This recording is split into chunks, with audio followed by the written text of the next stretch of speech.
పట్టుకోండి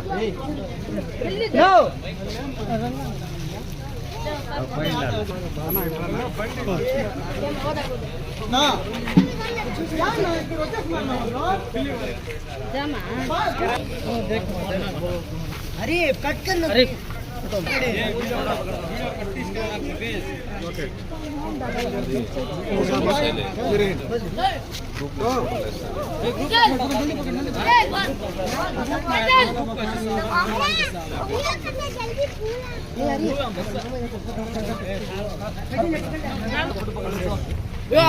toda देख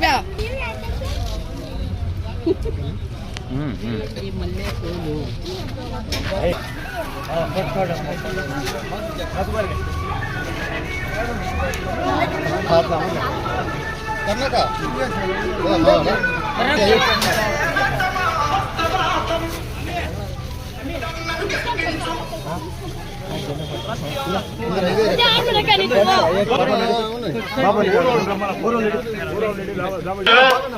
ఎన్న అమరనాథ్ రెడ్డి అన్ని గారికి పెద్దపర్నపల్లి పంచాయతీ తరఫున స్వాగతం స్వాగతం సుస్వాగతం.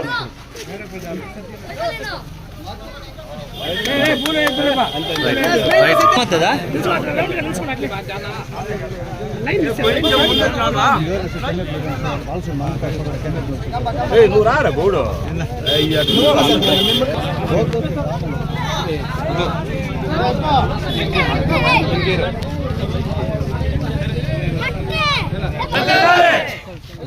సమరన్ గారికి సమరన్ గారికి సమరన్ గారికి అమరన్ నాయకత్వం లోకేష్ బాబు నాయకత్వం బాలబాబు నాయకత్వం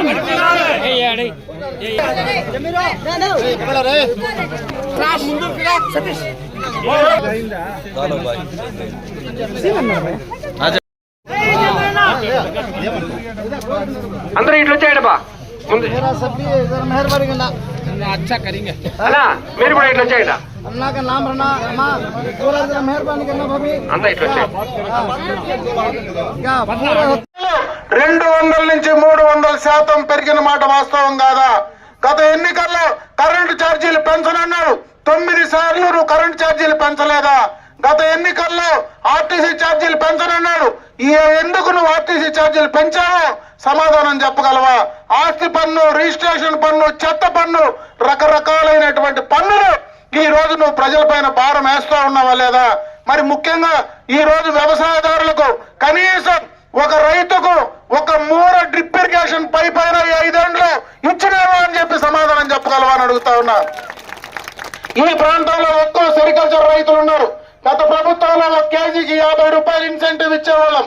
ఈ 5 సంవత్సరాల్లో 1 రూపాయి అయినా నువ్వు ఇన్సెంటివ్ ఇచ్చావా? జగన్మోహన్ రెడ్డి చెప్పగలవా? రైతుల పైన ప్రేమ ఉంటేని అడుగుతా ఉన్నా. యువకులను అన్యాయం చేశావు, రాష్ట్ర భవిష్యత్తును నాశనం చేశావు. గత ఎన్నికల్లో నేను అధికారంలోకి వస్తే ప్రతి సంవత్సరం జాబ్ క్యాలెండర్ రిలీజ్ చేస్తానన్నావు. ఈ 5 సంవత్సరాల్లో 1 జాబ్ క్యాలెండర్ రిలీజ్ చేసావా? వాళ్ళకి సమాధానం చెప్పగలవా అని అడుగుతా ఉన్నా. నేను వస్తే 2,30,000 ఉద్యోగాలు ఇస్తానన్నావు. నువ్వు వాలంటీర్ ఉద్యోగాలు 5,000 రూపాయల ఉద్యోగాలు ఇచ్చి ఈ ఎన్నికల్లో మళ్ళా వాళ్ళని బలంతం పెట్టి రాజీనామా చేయి అని రాజకీయాలకు వాడుకునేటువంటి దౌర్భాగ్య పరిస్థితిలో ఈ పార్టీ ప్రభుత్వం ఉందా లేదా అని ఆలోచించుకోమంటా ఉన్నా. గత ప్రభుత్వంలో ఆ నిరుద్యోగ యువకులకు 3,000 రూపాయలు నిరుద్యోగ భృతి ఇస్తే దాన్ని ఎందుకు క్యాన్సిల్ చేశావో 5 సంవత్సరాల్లో సమాధానం చెప్పగలవా జగన్మోహన్ రెడ్డి ఈ ప్రభుత్వాన్ని నేను అడుగుతా ఉన్నా. అందరినీ కూడా ఈ రోజు ఇబ్బంది పెట్టేటువంటి పరిస్థితి ఈ ప్రభుత్వంలో చేస్తా ఉన్నారు. అన్ని రకాలుగా బీసీలు, ఎస్సీలు, ఎస్టీలు, మైనారిటీలు అందరికీ కూడా ఈ రోజు అన్యాయం జరుగుతూ ఉంది. ఖచ్చితంగా దాన్ని అర్థం చేసుకోమంటా ఉన్నా. ఒక్కొక్క ఎన్నికలు వస్తే ఒక్కొక్క రకమైనటువంటి డ్రామా వేస్తాడు. 2014లో నాకు తండ్రి లేడు, మా తండ్రి చనిపోయినాడు, నా కోట్లు ఏమని అడిగితివి. 2019లో కోడికత్తి డ్రామా వేస్తుంది. ఎలక్షన్ కు ముందు మా చిన్నాయన్ని హత్య చేశారు, ఆ హత్య చంద్రబాబు నాయుడు చేశాడని ఆ రోజు పేపర్లో నారాసుర రక్త చరిత్ర అని చెప్పి పేపర్లో రాసి ఆ రోజు ఎన్నికలకు పోయి ఓట్లు వేయించుకున్నావు.